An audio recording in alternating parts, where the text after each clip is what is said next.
3 decades, successive governments have promised to get tough on illegal immigration. According to Home Office figures, in the last 7 years alone, around 500,000 people have claimed asylum in the UK.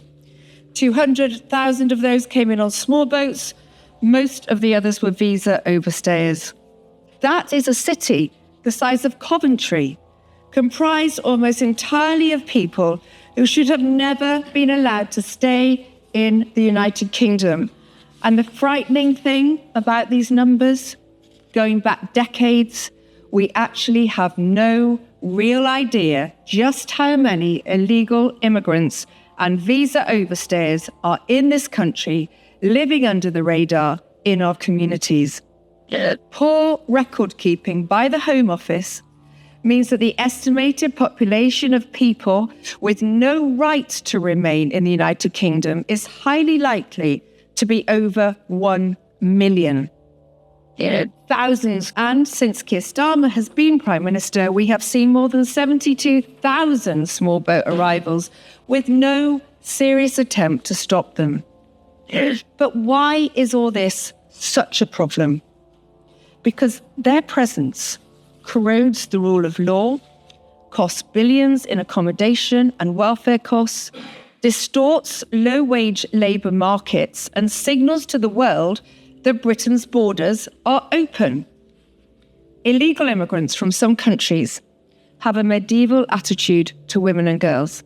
Sexual assault and rape by migrants from certain countries is far higher than our own indigenous population, 20 times higher for those from Afghanistan. There are documented examples of illegal immigrants loitering outside schools, filming children, following girls, trying to engage with them for sex. Let me give you some specific, harrowing examples.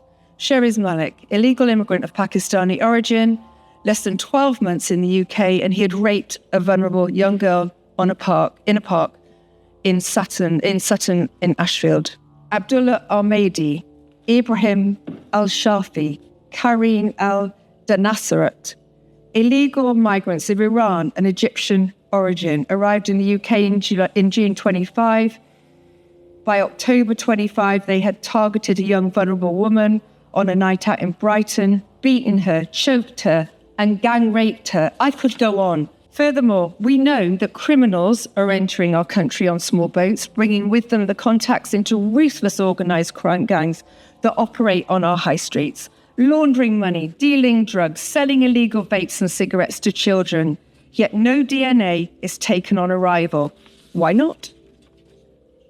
And what about our homeless veterans or those British citizens on housing lists who find themselves pushed aside and left behind in favour of housing illegal migrants? The total annual cost of the asylum system is over £8 billion and rising. We cannot sustain this situation. We are not a food bank or a hotel for the world. Illegal immigration is helping to bankrupt this country.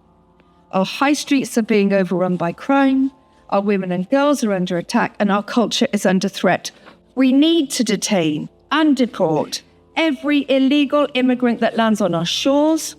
We need to put the Navy in the Channel and stop them landing on our shores.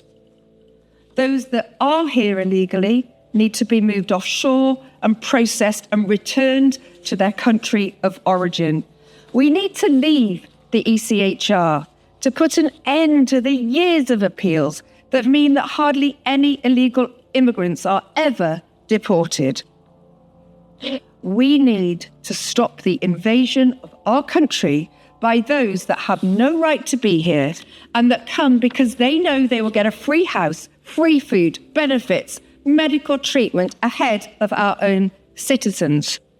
And no one who has come here illegally or remained here should ever be granted British citizenship. To summarise, we need to detain, we need to deport, we need a zero-tolerance policy. It is about the will of a government to do so. Other countries have secured their borders, and if we are to survive, we must do the same. Thank you.